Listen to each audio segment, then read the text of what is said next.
Hello and welcome to the 51 Minutes of Heaven we call the D1Baseball Podcast. I'm your host, Michael Patrick Rooney. Tonight's episode brought to us by our good friends at Academy Sports and Outdoors. They carry all the best gear from the top brands, all at prices you'll love. Now shopping is more convenient than ever at academy.com, also on the Academy app. You can enjoy free shipping on orders of $25 or more with sign-in, plus easy in-store curbside pickup. Shop anytime, anywhere, and find the widest selection of colors, styles, and sizes from grills to fitness equipment to workout clothes. Everything you need to have fun out there is right here at academy.com. We want to say also thank you to a new sponsor. Kendall, I'm going to need your help if I mispronounce this. Tecovas Boots. If you love the game. Did I get it? Did I crush it? That's perfect.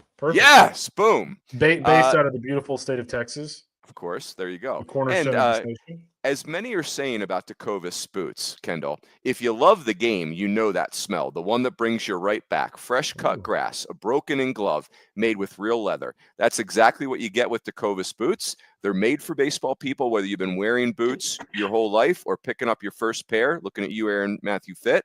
With over 200 steps of craftsmanship, they're built to last, to feel great right out of the box, and they look even better. Anywhere worth going is worth going in good boots. Find your pair today at Tecovas. So thrilled to have them on board. But equally thrilled, I'd say more thrilled, that we're doing our first Thursday night preview pod. Opening day is tomorrow, and boy, did we bring the ruckus with the guest list today. We've got, Kendall Rogers, staple. We've got Sauce, Joe Healy, staple. We've got Aaron Matthew Fitt, staple. But did we get into the portal and go get ourselves a Skeens type of Tommy White duo? Bradley Maxwell Smart of ACC Extra.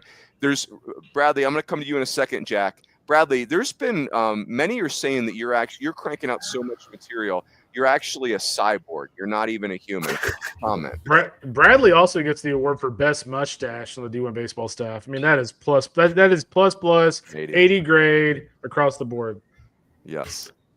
You're laying it on thick, and no comment on the cyborg.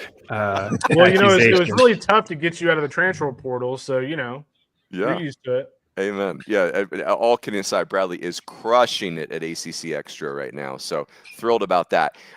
My fellow Arizonan for the weekend, if you're watching, in your bottom left-hand corner, the great William Jackson DeLongchamps, Big Jack, has joined the club. Are you from Slidell or something now, Runes? Yeah. Jack, on like 20 to 80 scale, how'd you like that last name pronunciation? How'd I do? Now is that Roland Fanning on the gym back there? What is going on here? Here's the deal. I have no words, friends. Hashtag bang. Get out of here. You know what? It's so funny. I didn't even know where you were, and I saw this guy climbing the damn net over there, and I'm like, that's Coach Fanning. There's no question that's Coach Fanning. That could not have come at a better time. That was cinematic as hell. I say nothing else. I'll let the GOAT say it for me. Hey, one thing it's funny. I was talking to Roland about this a while back, but one thing I think is still awesome. Again, I have no dog in the old Stetson Austin P showdown from last year. But the funniest thing of that entire back and forth was, there's this dust up at home plate. And all of a sudden, I don't even know the guy's name. Jack probably knows his name. But all of a sudden, this Austin P dude comes out of nowhere with a cut off hoodie. And the dude's muscles are about 1.5 foot big. And all of a sudden, both teams are like, oh, okay, we're cool. We're cool. Jack, I think that you could confirm, but I think that very little of the Austin P gear actually comes with sleeves. In all seriousness, though, we are Yes, we are thrilled to have Jack on board. You will see him. The people listening, you're going to see Jack all over college baseball stadiums all spring, kind of doing our own version of college game day. Yep. We're thrilled. So this is we are. I don't know who we are. We're a juggernaut. We just keep adding to the talent, adding to the roster, limitless NIL. And we're off and running. Now, Jack and Bradley. Oh, Fitzy? Yeah, I just want to make a point here. I feel like Coach Healy is throwing down the gauntlet right now with the pen in his mouth. We got the pencil guy. Oh. We got the guy with the pen in his mouth in the upper right. What's going on here? Yeah, I appreciate that, Aaron. It's mutual respect, but by the end of the week, I'm going to have Joe using a Dixon Ticonderoga like he's supposed to be. Don't worry. Nothing but persuasive. Thank God we have you guys far apart on the boxes here. Yes, that's right. Yeah. Boys, let's It's a classic game recognized game situation. That's right. There you go. Yes, the respect, GIF. Boys, we got to jump right in because the great Aaron J. Fitt has called yours truly, Coach Rooney, into the kangaroo court today. The theme of this podcast is going to be our bold predictions. They're on the website. The graphics are glorious. It's just amazing. And, they're bold predictions. They're not lukewarm predictions. They're not tepid predictions. They're supposed to be bold predictions. And one of the categories is breakout star. And, Coach Rooney picked Wyatt Hensler of Texas A&M and, of the Quake show, of the Penn Quakers. He's, fueled by Wawa. And Fitzy prepared to, he immediately referred to me as a giraffe in the thread. I was sticking my neck out so far. And if you're listening and you're not picking up on the sarcasm, it was coming in hot. So, Fitzy, would you care to present the case against me, Michael, the giraffe Rooney? I would love to. Thank you for the time. I just got to say, it takes a bold man. It takes a bold man to take a second team preseason All-American for the number one team in the country, mind you, as your breakout star. I see my time. He hit 360 with 22 home runs last year. Yes. And he broke the Ivy League home run record. Yeah, I'm aware that he's the home run king in the Ivy League. My challenge, what I didn't realize going in, is that if I had remembered, because I did participate, if I had remembered that he was a second team All-American in the preseason, that yes. Just to be clear, Joe Healy, not first team, second team. So let's call fish a fish. However, if I could defend myself quickly, if you name the most famous player, Jack, I'm going to start with you. If you're going to name the most famous player on Texas A&M roster, who is it? I'm going with the people's champ. I'll go Hayden Schott. I'm probably not the answer you're looking for, but I'm going right at the gun. No, perfect answer. Bradley, go ahead. Ivy League transfer, by the way, Coach. I don't know if you recall that. Let's not. Ordained minister. Can we get that stricken from the record? I object. So, okay, Hayden Schott. Bradley, who would be the second most famous player on the Texas A&M roster? Jace LaViolette. Yeah, there you go. I go Laviolette. We're going to have to fiddle with that this year. Laviolette. Laviolette. There you go. Wow, Joe Healy. Who would be the third most famous player on Texas A&M's roster? I'll go Ryan Prager. Ryan Prager. Thank you. Kendall, who is the fourth most famous player on A&M's roster? Gavin Grahovic. Gavin Grahovic. Okay, so we're not even the fifth most famous player on our own roster. This is not going to work, dude. So, he's not even – we haven't even named this guy that's supposedly such a star that he can't break out. He's not even the fifth best player on his own team. Fitzy, would you care to maybe say Gavin Cash, who hit 27 home runs in a season? Maybe Justin Lampkin, who started a game in the final? I don't know. When Hensler hits 9 home runs this week against Elon, they're going to blame you. Well, that I would take that. So, Fitzy, I'll give you the final word. Well, I appreciate my esteemed colleagues for trying to make you feel better about your ridiculous, preposterous pick. But everyone knows the most famous Aggie is Wyatt Hensler. You picked the most famous guy. I mean, it's outrageous. It's unacceptable, and you should be ashamed. I am a giraffe. I will take the giraffe labor. We will move on. I will have a different pick by the time we get around to this because I'm personally embarrassed. It's all good, dude. We just had to give you a hard time. But that was low-hanging fruit. I'm not. It used to be. Excuse me, guys. It used to be we actually had the stipulation on this category. You can't pick a preseason All-American. Who's your breakout star who's not a preseason All-American? But we just thought that was too obvious. I didn't even bother to stipulate that this year. Yeah. And Coach Rooney goes the second teamer. What are we doing here? Well, I will say, we make these bold proclamations. Rune's picked Hensler as his breakout star. I went really on a limb, and I picked A&M as my national champion. There you go. Hey, by the way, guess how many games I checked in with somebody very smart, Bradley Smart. Guess how many games Wyatt Hensler's played at second base in his college career? Who cares? 0. So that's why it was not top of mind for me. But anyway, he was a second-team All-American. Do better, rest of you second basemen. The kid's never even played second base, and you let him just be the second-team All-American. Fitzy, do you see? I've been wronged by the second baseman of college baseball. I'm the victim here, is what I'm saying. But we digress. Shall we get to our bolder predictions? Please. Let's do that. Joseph Healy, let's start with you. Let's start with your national champion, please. Mm-hmm.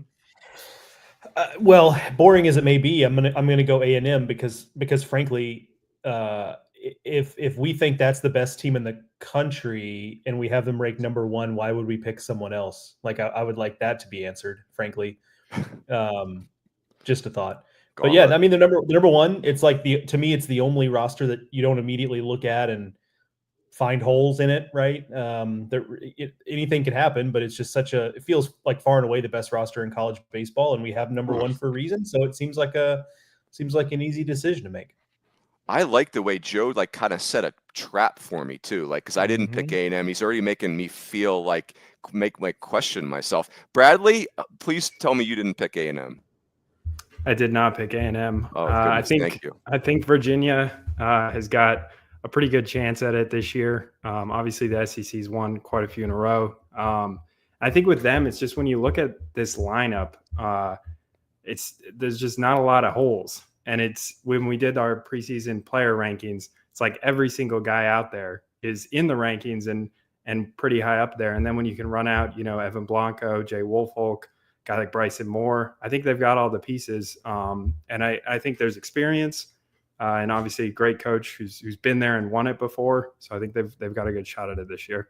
I like it. Every one of their players, Fitzy, is an All-American except for the ones we screwed and couldn't find room for. So go ahead, Fitzy. Use that as your lead-in. Yeah, I mean, Coach Healy over here talking about how A&M has far and away the best roster in the country. Give me a break, Coach Healy. It's 1A and 1B. And Bradley and I think we're both in the Virginia as the 1A. Well, I mean, absolutely. I think it's if you look at the preseason All-American list, for example, Virginia and Texas A&M, the only programs that have 4 preseason All-Americans. That's it. They both have 2 first-team preseason All-Americans. There's crazy star power on both of these teams.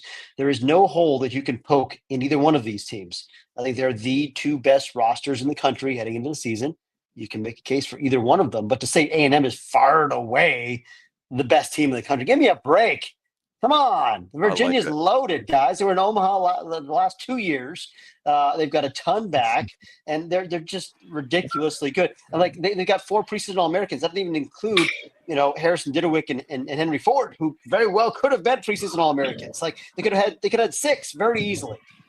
I love it. But Bradley made a great point. This is a coaching staff that's won a national title. They've been in the finals twice. I think that stuff matters. Big Jack, what say you? Who was your pick for national champ?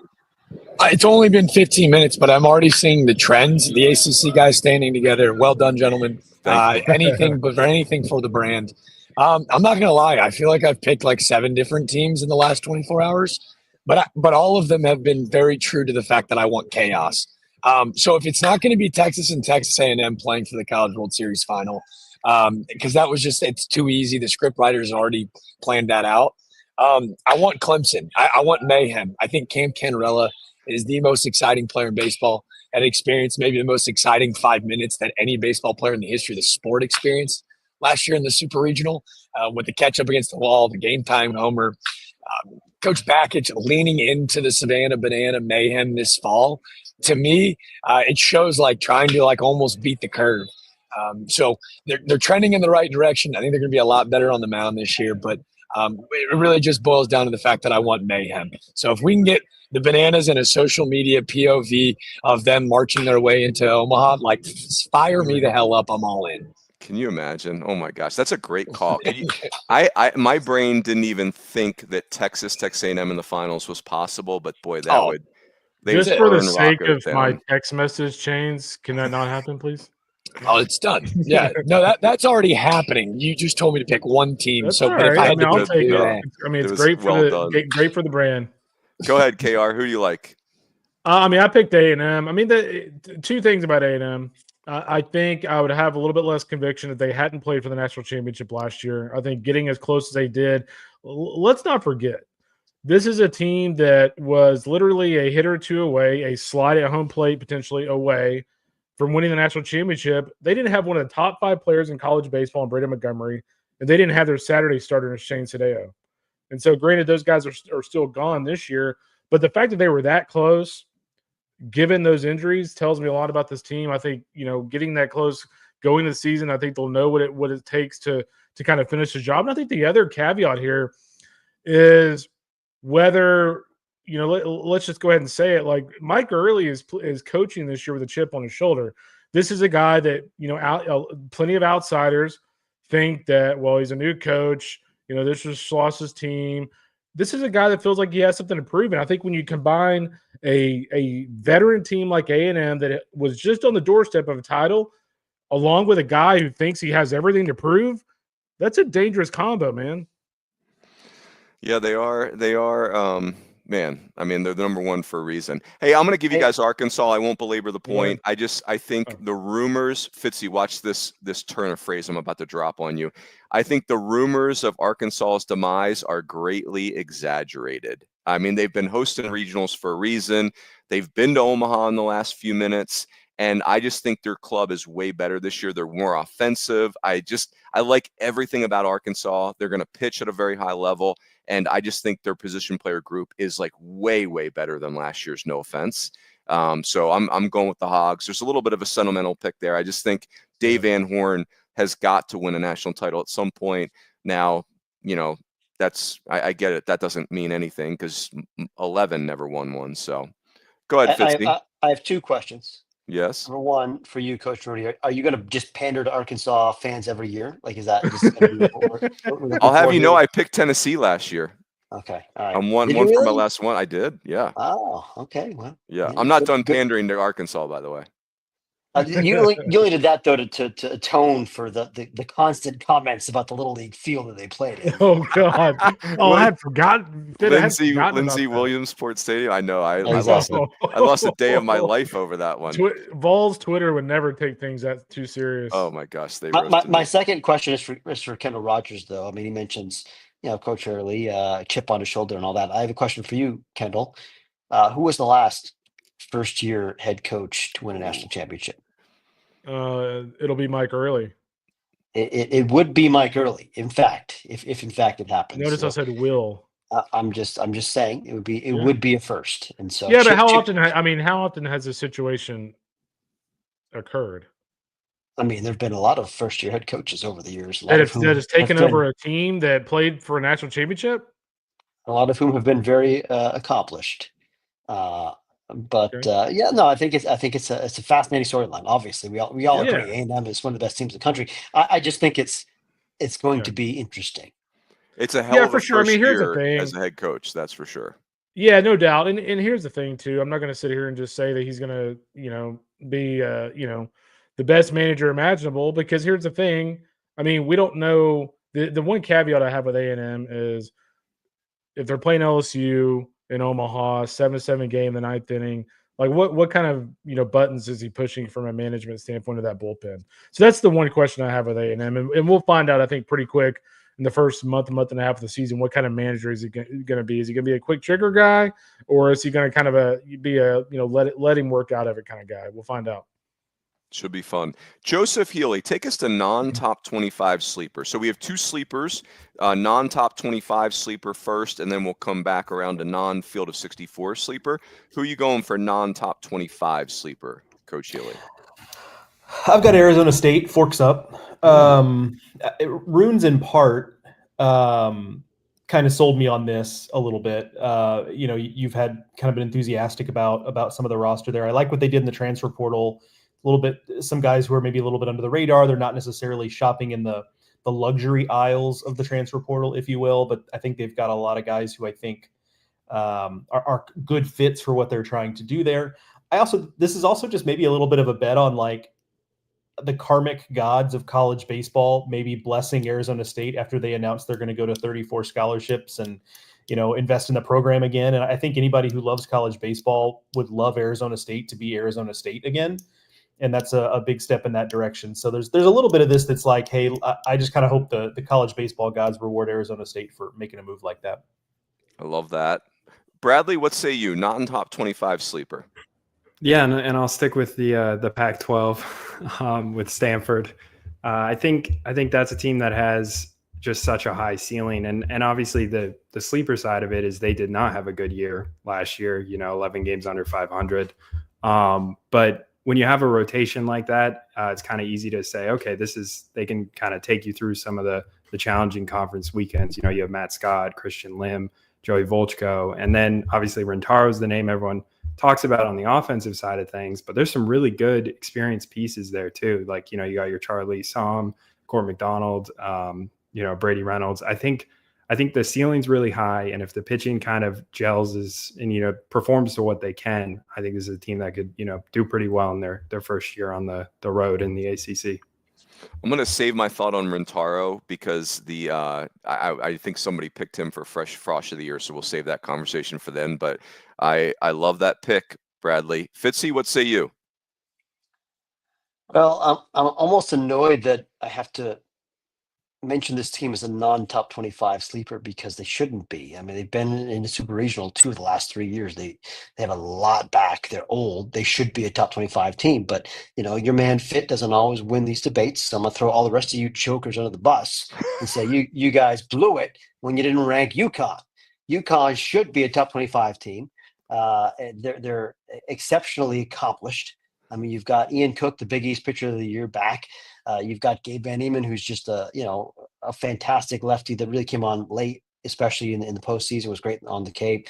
There's a lot of arms. Brady Afton back in the back of the bullpen, but like the veterans that you see that line of back, Garbowski behind the plate, Maddox Delano, the big bopper at first base, and Brian Padilla back at shortstop. I mean, there's a lot of athleticism here.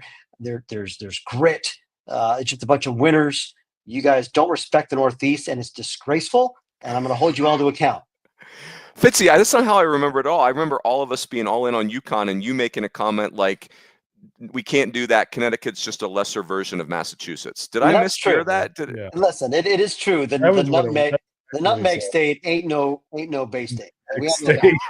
The Bay State. But Really, the all that nutmeg said, state? listen, these nutmeggers, let's not go off on a tangent here. All right. But the bottom line is UConn is great at baseball. That's great. The nutmeg state. By the way, our lower level of this, if you're only listening, our lower level, we've got Fitzy with the Fabio hair, and we've got Big Jack and Bradley with these 80 mustaches on either. This is the Eagles defensive line right here. Ooh. Yes, we're just smashing people up front. Jackson, what say you about a non-top 25 sleeper? Well, I'll tell you this. If I'm playing on the defensive line with this punter-esque body, we're in big trouble in the trenches, guys. Technique. Speaking of pandering, I went about as biased as you can come, but I do stand by it 10 tones down. The College of Charleston feels slighted this year. Chad Holbrook has built a culture, a standard at the College of Charleston. The CAA, maybe a little bit slept on in the mid-major ranks. I'm a mid-major guy, a really below-average player. So when I see really good players at this level, I know it because they used to strike me out a lot. The Cougs are going to have a top 10 ERA in baseball. Their pitching coach, Will Dorton, is an absolute genius. He's got awesome. Absolute full reign. He's brought a ton of guys back. Jake Brink's going to be a Friday night starter that's going to skyrocket up draft boards. He'll sit 93, 94 with a wipeout changeup. And then you've got SEC pedigree on Saturday and a guy like Aiden Hunter. And then on Sunday, they can go lefty. They can go the big fella, Daniel Brooks, who I saw you guys had as a top 50 potential draft guy. And you're looking at him maybe even throwing on Tuesdays. There is a wealth of riches. And talking with Coach Dorton, he not only thinks that they have the pitching to contest in the CAA this year with the likes of a UNC Wilmington or Northeastern. He's like, no, we built this team to go win a regional. We're not trying to get there anymore. We're trying to go win it. Whatever happened last year with the committee, now it's to go prove that, hey, it's not a fluke. We're ready to do it again. They've got great veteran leadership. It'll be a really young infield, but with a 6-year guy, a super senior, and Avery Neves in the outfield, I think the offense doesn't lose a step. And very biased because of where I call home, but is a really talented ball club. Love it. Love the Will Dalton or Dorton shout out. Jack, I'm gonna educate you on the Kendall Rogers rule. You only when you bring up a team, you're not allowed to say any more than 3 players on said team. So Ooh, yes. okay. Now just like to be that clear, one. Kendall treats that rule the same way most of us treat stop signs. Like kind of refer to No cop, them no as stop. optional. Yeah, but that was well done. And college like that. Chucktown. They will be fun this year. KR, speaking of the devil, what say you here? Yeah, you know what? I'll stick to 3 names. It's the one reason why I think Oklahoma is going to be really good this year. I think when you look at the Sooners overall, obviously we all knew about Kyson Witherspoon. We also knew about Malachi Witherspoon, his brother. But last year, he had a really good arm, but he wasn't real refined. This year, Skip Johnson's done a really nice job with him. He had a good fall, but he's been even better early this spring. He's been up to 97, 98 in an outing so far. Cam Johnson, the LSU transfer, he like when he arrived in Baton Rouge, like everybody talked about him. He was like he was going to be the next great thing. Obviously, things didn't go as planned for him last year. At one point, I want to say in Fayetteville, he like topped out at like 92, 93. So obviously things were not right with him. Cam Johnson earlier this week or late last week was up to 98 and with good command. So if the Witherspoon brothers and Cam Johnson are pitching at that level, I mean, guys, it doesn't matter like what their offense does to some degree. They're going to be really good. That is just the picture of that rotation on Twitter today just made my heart. That it was full. It's so beautiful. Cool. And here's the thing too. I'm going to break my own rule real quick. Cade Crossland, remember that name. He's a really, really good addition for the Sooners. Again, another power arm to watch. Did you see how he did that, Jack? Did you see how clever that was? Kendall is slick. You got to keep an eye on him. Yeah, that was the equivalent of when the umpire goes out to break up a mound visit, and the coach takes waits for the umpire to turn his back, and then goes back to say one more thing. That's what that was. Great. Got one more. That's good. Mine is my top 25 sleeper is Stanford, like Bradley. Again, he made a great point. They were 22 and 33 last year. It was rough. The position player group's got to come a long way. Rentaro hopefully helps with that, but they really can. Their arm talent is significant. And me and Bradley are banking on what they were terrible during the pandemic season, and then it was 3 straight Omahas. That feels a little aggressive to me. But I just don't think Stanford's going to lay down and be down another year. So, Joe, did you kick us off, or you haven't done yours yet? I did. I started us. Okay, so next category, Joe. Before the next category, Jack mentioned that he's a mid-major guy at heart. Your bocce ball team named Beyonce "Bocce Better Have My Money" after the Rihanna song. Are you guys like a mid-major that's trying to find funding for the program, or are you more of an underachieving P4 program? Yeah. We're kind of like a mid-major that has some potential. We're all pretty much, most of my team is new to the game. We're still learning some of the finer points of it. But we're not one of these teams that rolls up with uniforms. There's some teams in the league that have uniforms. There's some that, roll up with some of their own sets. We're not like that. We're blue collar. We're just going to play with the house set. We're going to show up in street clothes, and the results aren't always going to go our way, but we're getting there. We're getting better week after week, and that's all we can really do. Joe, I have a quick question. Yes, this is a safe space, so you can say whatever you really think. How bad or good is Aaron at bocce ball? Well, here's the thing. I don't mean to put my friend here on blast, but he was an alternate for our team this year. An offer was extended twice for him to play. Both times there were conflicts for him, so I've not yet seen him play. Now, in fairness, one was for his wife's birthday. I get it, so I haven't seen it yet. But once I do, I'll let you know. Okay, I have a sneak prediction. Please put scout grades on it. Yeah, I will. Absolutely, I will. Joe, can you take us to the non-field of 64 sleeper? Go ahead. Do it. I cut off. I just cut somebody off. No, it's just me just talking about how great I am at bocce, but it's fine. You can go on with the actual program. Yes, thank you. Joe, non-field of 64 sleeper. Yeah, I've got UNCW. Probably the team that I fought hardest for. And look, and that was before I went and spoke at their baseball banquet. So I was fighting for them in the field of 64. I like them as a second team in the CAA along with Charleston. there's just too much proof in that pudding that they're just going to be there when it matters. It's a combination of they have really high end talent. Obviously, Tanner Thatch is a big name there.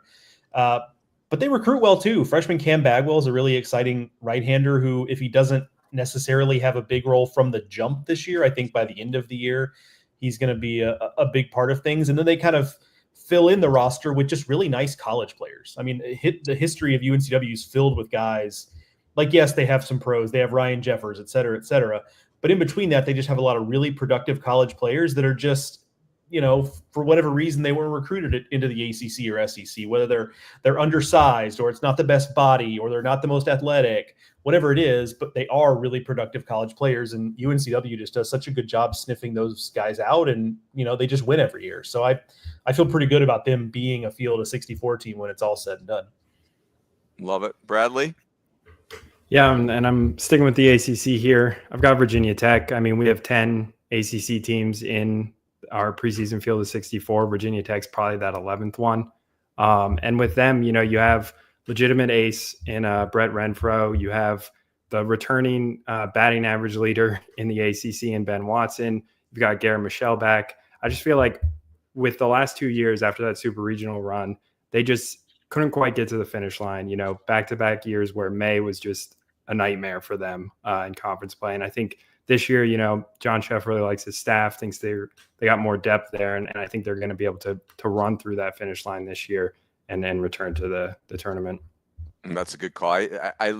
I'm with you, Bradley. I feel like we just, Virginia Tech kind of fell apart in the middle of the year last year. I was really high on them early, and they look dangerous. I'm going to go UCF. It was kind of when we do these field of 64s in the preseason, you kind of just assign numbers of bids to conferences a lot of times, or at least like that is lurking.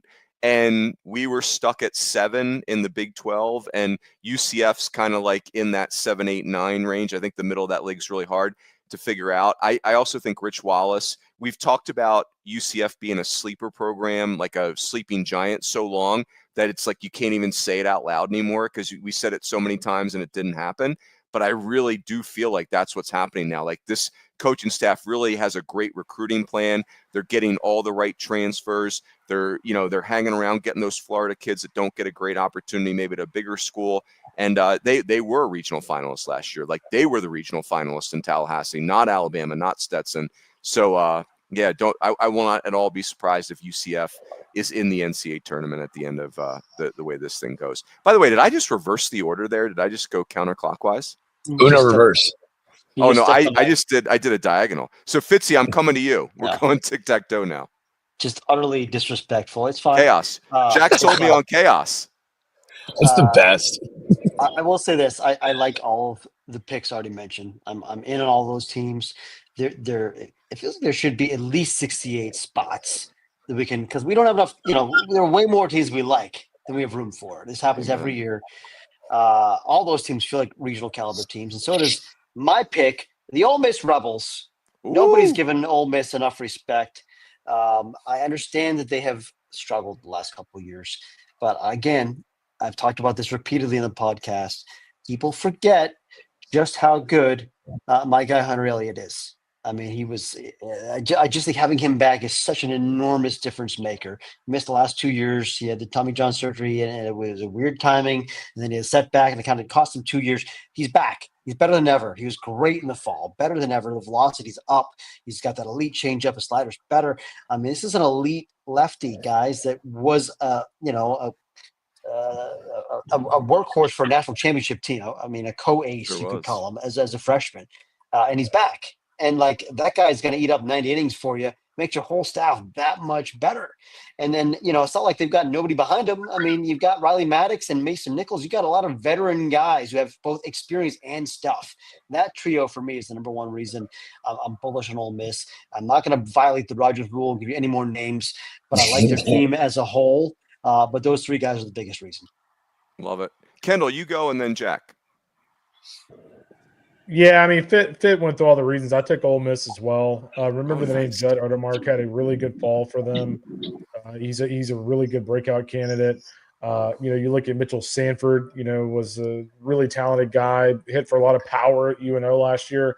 So I'm with Fitt. I just think, I felt like Ole Miss did a really nice job evaluating their portal pieces this year. Isaac Humphrey's another one. Feels like he's been around college baseball forever. They just got a lot of experience on this team. And again, I really hate to throw like the onus on one single player, but I really do think this team does boil down to Hunter Elliott. Like if he can return to, let's just say, even 80 to 85% of what he was before, that's a winner for this team because I think they're going to hit. And I think he's 120% of what he was before. I think he's better than ever. Nice. Game changer. Love Jack? that. I'm going back to the storylines, man. I'm going to go to the guy that introduced me about 20 minutes ago that was jumping on the fence. Those who have seen Austin P either on Barstool Twitter or Barstool Instagram that has gone viral, they're really talented as well. The ASUN is a weird league in the last couple of years where it's been kind of a two-team race. Stetson's going to be fantastic again. I think Jacksonville's going to be really good. But there's a reason that Austin Peay's had a Golden Spikes finalist in the last 2 years, and on the top 24 watch list. They got another one this year in John Bay. But Roland Fanning, like if you're curious, don't be judgmental. Come be curious and come learn more about them. They're nuts. They're flat out, straight up crazy. I love it. It's why I'm sitting out here. And if the lights go off, please forgive me. I got to imagine that's a D1Baseball podcast first, but there's a reason I'm sitting out here in the cold watching these guys go at it because it's so intense for 2 hours straight, and they party like rock stars. And I got to imagine that's how they're going to take the field tomorrow and really the whole season. So give me Roland Fanning and the Austin P. Govs. I know we've got a lot of SEC and ACC love in there, but not a whole lot of ASUN, maybe rightfully so. But standing down. Love that. Jack, don't get arrested if you have to bounce. Just disappear. Don't get incarcerated. I do love that Coach Fanning, who we all love, has been on. He's like now MLB Network's go-to college coach for an interview. 2 years in a row, they've interviewed him. He's that good. And and if he doesn't have a sponsorship deal with Diet Mountain Dew, then what are we even doing? Joe Healy, you want to take us to the next category, which is Player of the Year, please? I mean, first of all, while we're appealing to the PepsiCo for Diet Mountain Dew sponsorships, they should also circle back with me because I have it right here. Oh, hey, now. This is the caffeine-free version for those concerned. Why? What's the point? Isn't that like a car without wheels? What was the point? What are we doing here? Look, fellas, taste the same. The caffeine does not add to the taste. I think, Joe, it's all the damage without the caffeine. You just replaced the caffeine with aspartame, dude. Well, look, I mean, something's going to kill me eventually. It's either going to be chemicals or these are heart disease or something. I have water here. It's in my Jack's Classic. My very handsome Jack's College Baseball Classic tumbler. Shout out to those folks. I'll be there next week. I've never had a Chippendales of college baseball tournaments. The Jack's Classic. Handsome announcers only. Sure. Oh, that is true. That's actually true. I'm coming in a distant third next weekend between Darren and Jack. I'm like, anyway. What was the question, Runes? I'm sorry. Player of the Year. Player of the Year. Jace Laviolette, a guy who does everything really. He's obviously the raw power is incredible. He can hit. The hits for the power. Plays center field. He can run. I'll be interested to see actually if he runs maybe a little bit more because I think that's an element of his game that I think maybe has been a little underutilized. But he just does everything. And for a team that, frankly, I think he's got the opportunity to put up even bigger numbers than what he's done because it's not like you can really comfortably pitch around Jace Laviolette with that lineup, right? So it's not necessarily a situation where you can just work around him and pitch to everybody else. So I think he'll get a decent amount of stuff to hit. And given the last couple of years, I expect that he'll thrive in that environment. Love it. Bradley. Yeah, I've got Laviolette too. I mean, it's kind of fun when you look at it. He's going into year 3. Look at his career stats. He's played 132 games, 50 home runs, 26 doubles, 5 triples, 25 stolen bases. I mean, it's a complete package. And yeah, there's a reason that the preseason number 1. If he has the year similar to what he had last year, I think he's got a good chance at it. Yep. Don't you guys think it's boring being that good all the time though? Like it's so overdone. Like, okay, we get it. You're good at everything. Like, It's not boring though, because Hayden's shot tortures him. Like that is the best part. Like he just torments him. It's so. Oh gosh. Every day when I open Twitter, I can't wait to see if Hayden shot fried Jay Laviolette that day. It is so gorgeous. Fitzy, what say you? Who's your player of the year? Are you calling me the Hayden Shot of D1 Baseball? Because I light all you guys up every day. I do feel being the frauds that you are. Guys, how can you not take Drew Burress? What is wrong with you? Honestly, I mean, it's just this is a no-brainer. Like, look at the numbers this guy put up as a true freshman. For Pete's sake, he hit 381 with 25 bombs. He played a great center field. He walked 58 times, struck out 37 times. Did I mention he was a true freshman? Like, what are we doing here? Are you morons? Like, how do you not take this guy? Jack, you missed it. Fitzy's got he's got the D1 Baseball T-shirt of the year. Basically said America is an idiot and French is an outrage, and that is those are words to live by. It's worth noting that on the ACC baseball Tetra preseason podcast this year, I forgot that I picked Drew Burress, and I accidentally picked Cam Canarella as my ACC Player of the Year. And I was like, oh, wait a minute. Like, this is this other guy that I picked with the National Player of the Year. So, mea culpa. Yeah. I'm an idiot also. Thank you. Jack, who do you got for Player of the Year? By the way, Fitzy, I think it's okay. Take as many people as possible. You're just playing 4 or 5 hands at the poker table. Like, fine, great, awesome. I'm going Bear Jones, man. I think he has a Hispanic Titanic-esque year. I think he's Ivan Melendez. I think he's 35-plus homers. I think the box is rocking. I think he's mad he didn't get drafted higher a year ago. Give me Jared Jones. I think LSU returns to glory on the back of the big fella. Jack, you've mentioned 2 fabulous Rune dogs on this podcast already. John Bay, and Jared Jones, both staying fabulous in 2025. So look at you. I love your instincts. Kendall, what say you, Player of the Year? Well, I'm going to go out on a limb again and go with Jay Laviolette. I mean, the thing about him is he struck out a lot last year, just hit just over 300, and he's got a lot more runway to be much better. Like, I think he's going to be much better this year. I think he's going to be much more selective at the plate. And if he's that impactful, with that kind of strikeout total, imagine what's going to happen if he can cut that down significantly, which I think he will do. The Burress pick is not bad, though. I mean, he obviously had a great year, but it's going to be hard for him to replicate that, especially at Georgia Tech. Hey, you know who was just as impactful as Laviolette last year and also walked 58 times and struck out 37 times? Drew Burress. Yeah. Yeah, his team also will not be in a super regional.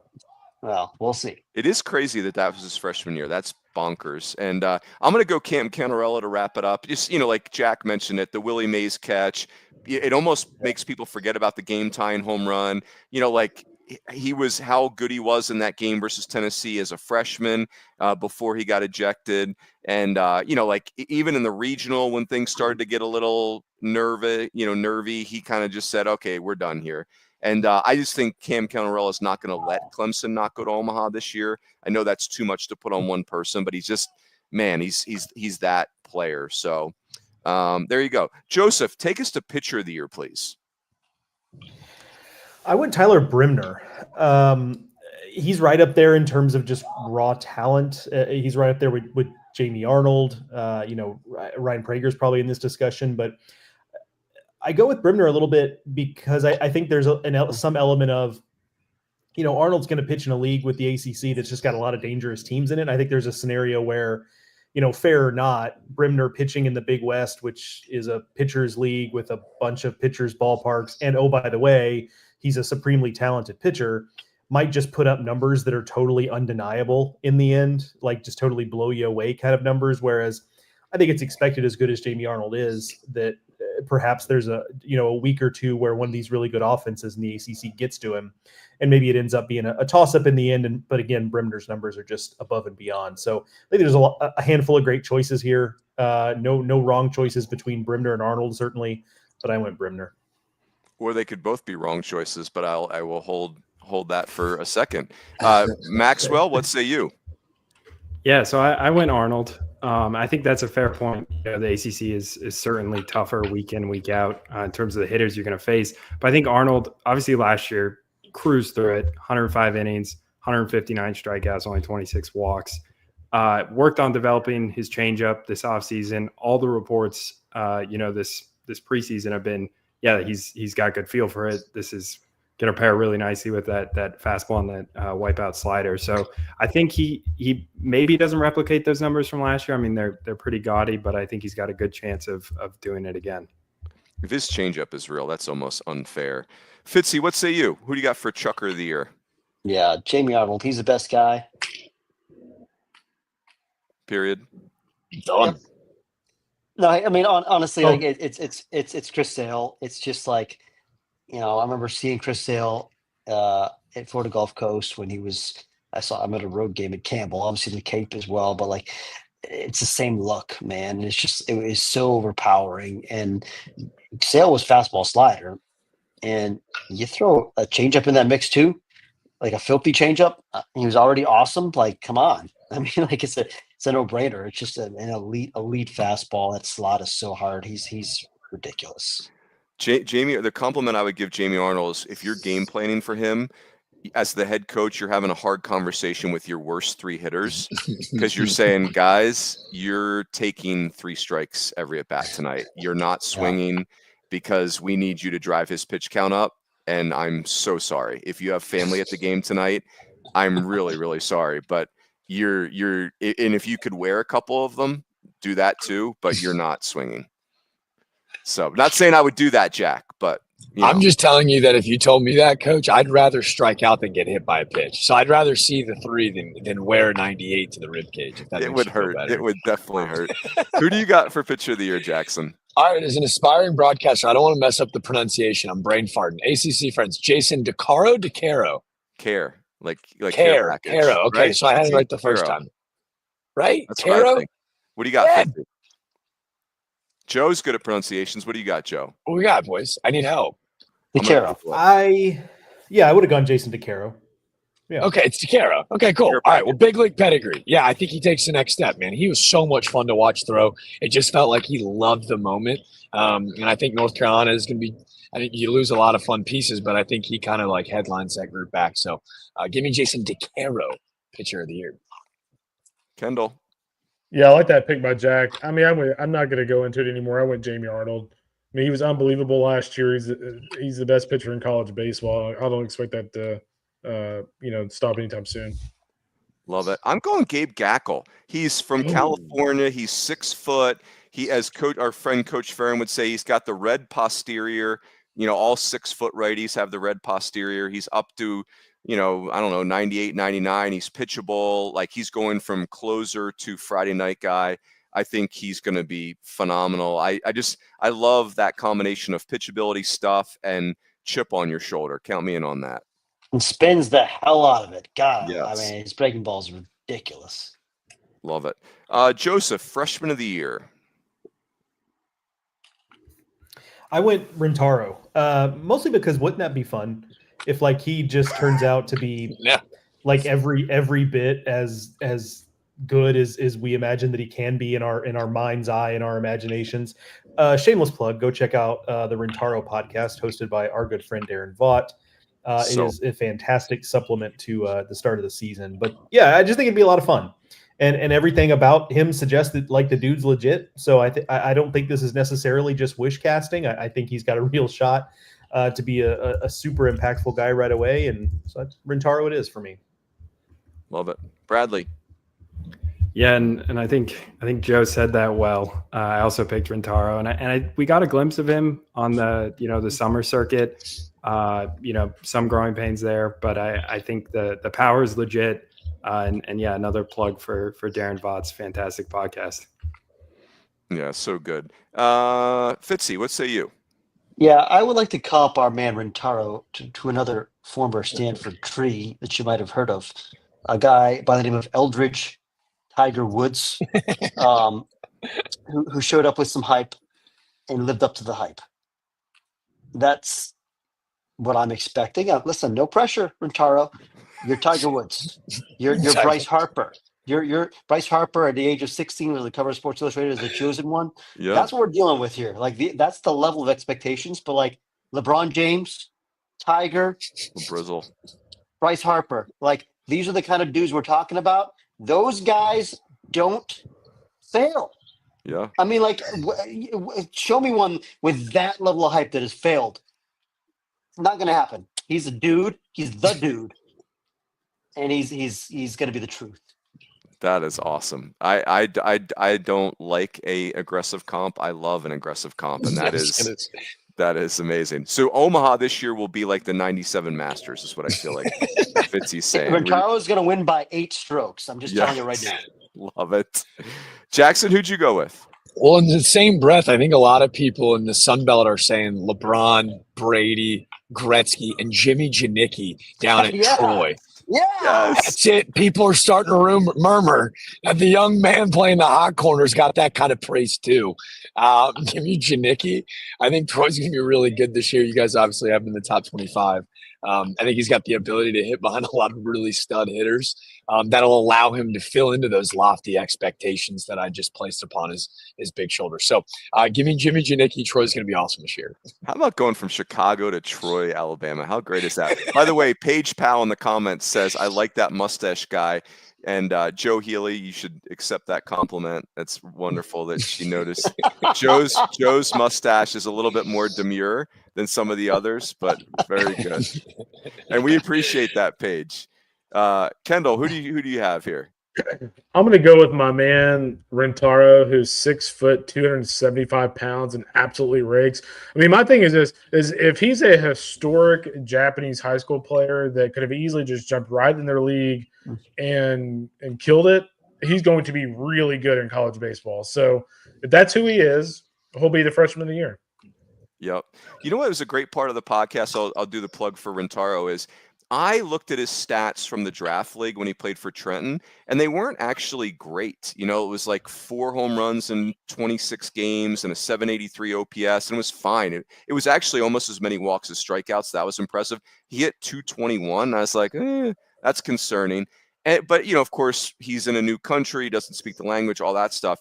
After that All-Star game where you saw him, Joe, or maybe that was the start of his Appy League time or intermixed in there, but he destroyed the Appy League. It was only 9 games, but it was 1,500 OPS. He hit 391. So I was lugging around this memory that he struggled in the summer. It was more that he got off to a slow start in that summer or last summer when he was here. And so Darren's podcast really helped me get over that. Freshman of the year, you guys know I love Brody Johnson. Now he's going to not play this weekend because I think he has a broken finger or part of a broken hand because he got hit by a pitch. But this is the third baseman. He will either hit leadoff or hit third for Vanderbilt. 6'2", 200+ pounds, could play short, slow heartbeat, country strong. He also dominated the Appy League last summer. I think, Joe, you saw him there too. And so I think Brody Johnson's a star player. I'm really disappointed for Vandy. I thought him and RJ Austin could really pair up as a difference maker for them. But, again, he's not going to miss the year. I just I wished he was going to get off to a good start. So, boy, the most controversial category of them all, Joe, breakout star.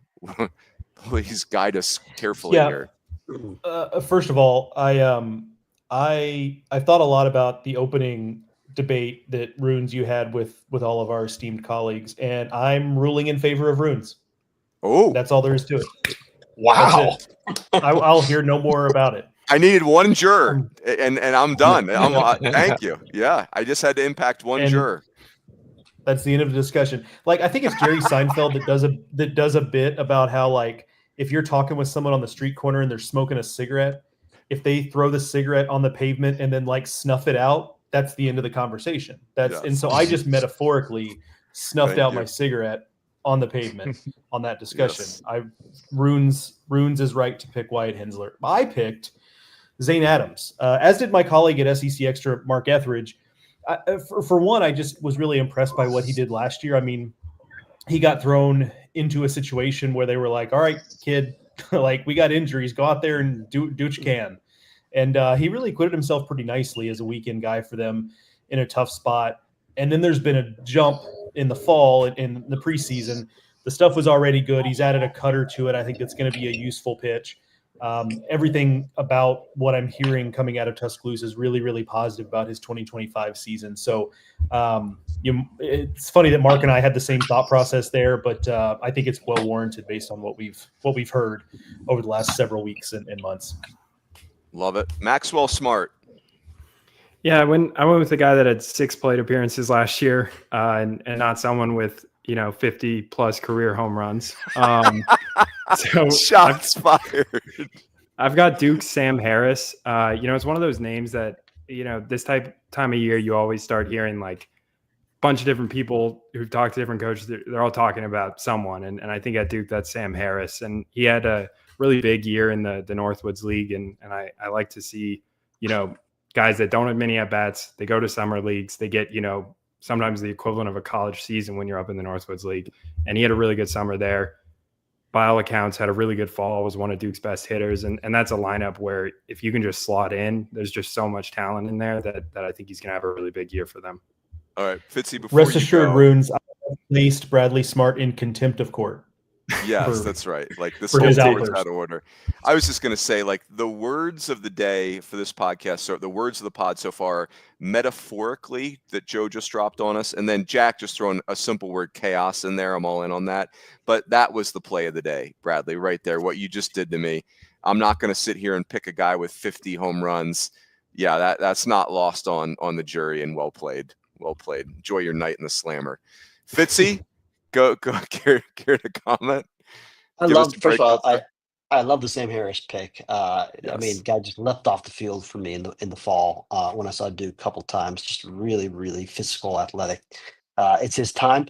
For me, I'm going to go with a guy you probably haven't heard of. Plays for what is it? The Texas Agricultural and I forget it. La Violet, is that his name? I don't know. The Violet, yes. La Violet. Jack the Violet. I don't know. No, I'm not going to take an All-American either. I'm actually going with Chase Meyer, boys. My guy, pick. Coach Rooney, my guy had an 8.38 ERA last year. Sure did. Only pitched 19 innings. He earned all of Had 24 walks in those 19 innings. So, wasn't great last year. That's why he's a breakout, Coach Rooney. Yeah. He wasn't great last year, but he's going to be awesome this year because he's got maybe the best breaking ball in college baseball. I said it. Yes. I'm going to stand by it. It's a breaking ball from hell. It's 94-97. It is an electric arm. The command is coming. I know you don't believe in strike throwing, Runes, because you hate fun. I believe in the strike throwing. The strike throwing is coming. This guy's a dude, and he's going to have a great year for West Virginia. He is. It's a thunderbolt of an arm. It is. That's not a good pick. That's a great pick. Well done. Thank you. Well done. Jackson, what say you? I'd like to say that I've been sitting here nervously because I didn't know if my pick kind of classified as like a not so breakout. So I've just been kind of sitting here like listening to the thunder. I'm going with a re-breakout star. It felt like a sophomore slump for Anthony Silva last year at TCU. Monster freshman year, sets the world on fire with the leather. Struggles at the bat last year. Like, hitting is really hard. Big 12's up for grabs this season. I think he and Coach Charlo's, I think they have a big year this year. And I think he's a guy that, like, he's kind of like slipped on draft boards, and you forget some of the dazzling plays he made in Omaha 2 years ago. So am I clean, Judge? That's Jury, a great pick. I executioner? actually think that's a great pick. Are we okay? So is that it's a Absolutely. re-breakout? I don't know if it's a breakout, re-breakout. I'm cool with it. All right. Love we're it. good.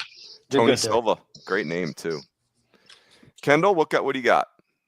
Hey, real quick on West Virginia, Robbie Porco is the other big arm to watch there as a potential breakout guy. He's up to like 98, 99. If he can command it, Filthy. I mean, he's a definite breakout guy too. So really a fascinating team in general in Steve Saban's first year. I will go with Malachi Witherspoon. I've talked a lot about him, so I'm not going to dive into why I think he's going to be a breakout guy, but just electric stuff. The command has gotten much better. He's added to his arsenal. I think he's going to have a great year for OU, and he'll end up being a second, third rounder. Love it. If I was paroled after my sentence, I would, and I had chance to remake my mark on society. I would not pick Wyatt Hensler. I would pick New Contradas, who is missed all, similar to what you did, Jack, there. He missed all of last year. I think he's a key. I think he's Arizona State's best player. No offense, Brandon Compton. No offense, Kian Vu. He's an electric third baseman. He looks like he should be playing free safety in Division I baseball. Hawaiian kid, 6 foot, 190, just like crazy twitchy, tons of power. He will not walk. Like you can't. He will not take your walk. If you throw a white thing at him, he is swinging at it. Now that was his freshman year. Maybe it's different as a junior, but man, he is. That killed Arizona State, losing him for the year last year. So New Contradas is a name I think people are going to enjoy this year. Joe, final piece, your favorite flavor of Chinook seeds, would you go with? I went with dill pickle. Says a lot about a man, this choice. Says a lot about who you are. Yeah, no, I agree. I agree. I go with dill pickle. I kind of like that pucker, that sour you get with the dill pickle flavor. But look, I don't really think there's any wrong answer here. I've enjoyed mini, a variety of Chinook seeds, but the dill pickle is what I find myself reaching for time and again.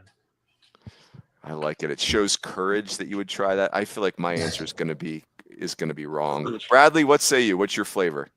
I think I'm with you. I'm a no frills with seeds, so I'm a original. Yep, I like it. Fitzy, what say you? It's going to be something, exotic. You know me, guys. I like to live a little, unlike some people here. Hatch chili is the answer. Yeah. Come on, guys. It's not rocket science. Hatch chili. Oh my gosh. I feel Oh, go ahead, Jack. Yes, please. No, you got it. It's an education here. The Chinook guys coached me up. I guess it's big at Ole Miss. I guess the boys down there. I'm a huge fan of the Cinnamon Toast Crunch, but if you mix up the Cinnamon Toast Crunch with the barbecue, it'll change your life. And does that have a name, or does that move have a name or a title, or is? I don't know. I think Sway. You just mix them together. On the same token, I've also heard really good things about the barbecue ranch mix. Okay, I haven't done that one yet. But listen, you guys are just blowing up my whole world right now. Like the idea that you could mix multiple flavors, I don't know what to do with this. Maybe by Sunday at Globe Life this weekend, I'll just start mixing everything together. Yeah, Kendall be at Globe Life doing seeds with Eric Bakich, unfortunately, thanks to an ejection in the super unfortunate ejection. Poor Bradley and me are just sitting over in the corner with our original seeds. You guys are like, Bobby Flay of seeds. Doing this. By the way, Runes, I am a Hatch chili guy. The Hatch chili is phenomenal. I got you, Raj. I got you. I'll have to try that. Boys, let's wrap with this. Tell us where you'll be this weekend, or where you are, and possibly Joe. Where are you? What are you doing? I'm currently sitting in Myrtle Beach, South Carolina, in anticipation of tomorrow's Coastal Carolina tournament. That'll be Kansas State, Washington, and then Coastal Carolina, St. Joe's. I'll also spend a couple days this weekend in Wilmington, where Georgia and UNCW are headlining a little bit of a round robin there, and then going to come back to Conway for Monday between K-State and Coastal. So bouncing around a little bit this weekend. Love that. Compete. Bradley, what do you got? What's on your docket?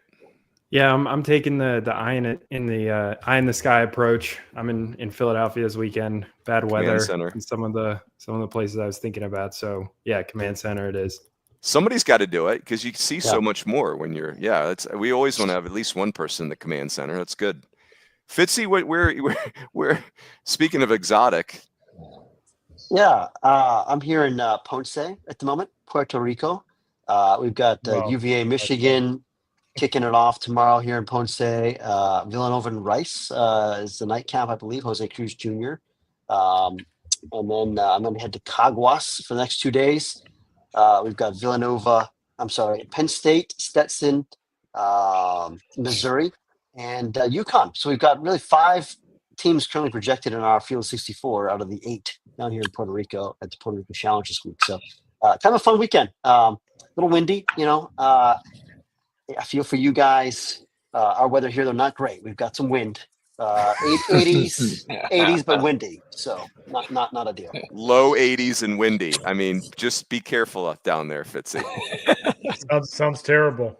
Seriously, what kind of organization is this? We send somebody into that a cauldron like that, Joe. What I'll be okay. I'll be okay, fellas. Yeah.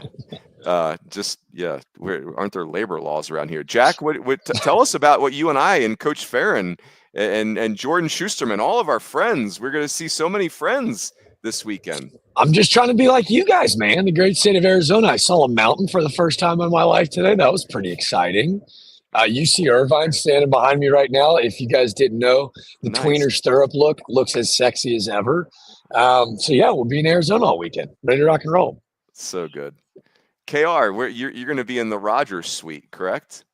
Yeah, I'll be at Globe Live. We got Clemson, Ole Miss, Oklahoma State, Arizona, Texas, and Louisville. Yeah, that field is stacked. Yeah. Kendall, you'll be on camera the whole time. Do you have like specific hats picked out, or like what?